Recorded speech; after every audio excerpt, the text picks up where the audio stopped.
Sveiki, mes esame Miesto gimnazijos 7 klasės mokinės. Aš esu Emilija, o aš Eglė.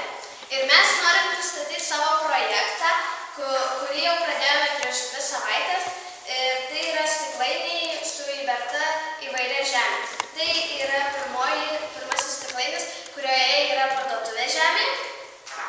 Antrajame stiklainyje mes įbėrėme žemės iš ganyklos ir, kaip matote, jau pradėjo augti. Trečiajame stiklainyje yra įdėta žemė iš paupio, o į ketvirtąjį įpylėme rūgštos chemikalai žemės.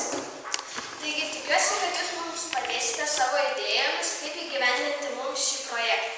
Ir parašysite ant lapelių, kokių tyrimų galime atlikti su šia žeme. Šie stiklainiai stovės ant palangių.